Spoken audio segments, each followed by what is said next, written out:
Buford decided he's going to help me make my cast iron seasoning video. Welcome back to the channel, everybody. I hope you're all doing well.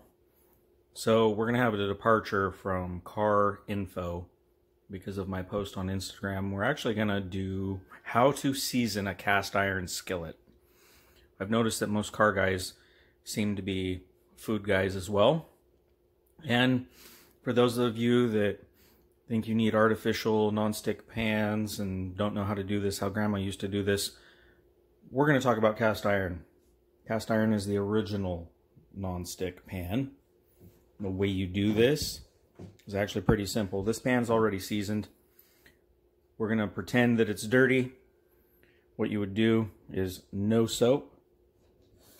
You bring in some hot water. Get it ready to go. I have one of these. This is a stainless, Buford's down here helping again. This is a stainless steel scrubber.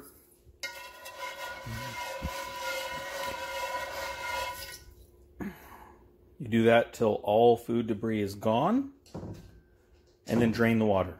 Very simple. Remember, absolutely no soap. If you have soap in the pan, you have taken all the oil out. The entire goal here is to let the oil soak into the cast iron because cast iron is porous. Okay, now we're going to move to the next step. So the next step, now that you have a clean pan, is you throw it on your stovetop. Yes, I realize my stovetop's a little dirty. Let's not judge. You bring it up to temp. This is a Gen Air. I'm just doing number 5, whatever temp that is. You can see that there's water in the pan. While I did drain it, I do that just to get an idea of pan temp. Over here, you're going to see the secret weapon.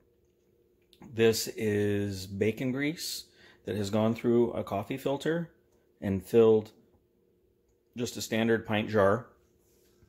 So all the debris is tuned out of it.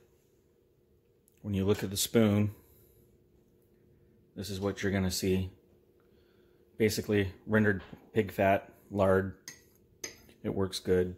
You can use Crisco, but the old-fashioned mountain man grandma way is to just save your bacon grease, because we all eat bacon. If you're a car guy and you don't eat bacon, I have questions about your car. I'm going to go with it's probably slow. So we're going to work on getting the pan dry and then move to the next step. So now that we have a dry pan, the next step is actually very, very simple. Well, I feel the whole process is pretty simple. We're going to take bacon grease, Crisco, whatever lard you choose. We're going to melt some into the pan.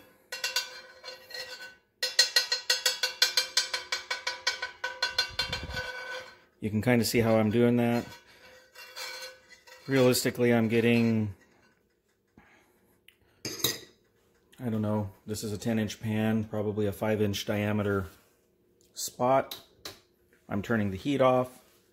The next step is just to smear it around. Bring the pan forward, you can see how much grease is in the bottom. I just have a paper towel. Just smear it around, let it cool off. And that's it. And that's some of the food debris that I may have missed before, some of the burnt grease that's on it. Accidentally turned the fan on. And you just let it sit and cool. That will continue to draw in. Now, if you have a fresh pan, you might have to do this a bunch. It took 6 months to get this pan where I feel it was seasoned up. You might have a pan that's 50 years old or 100 years old, depending on how long it's been kept in the family. This is all you have to do to restore it or to continue to maintain it. And it's your choice of natural or unnatural grease. Whatever you want to do doesn't really seem to affect the non-stick portion of it. The important thing to remember is get all of the food debris out. You have to use that little stainless scrubber, something like that. You cannot use an SOS pad that has soap in it. You cannot use soap of any form. You just have to sit there and work at it.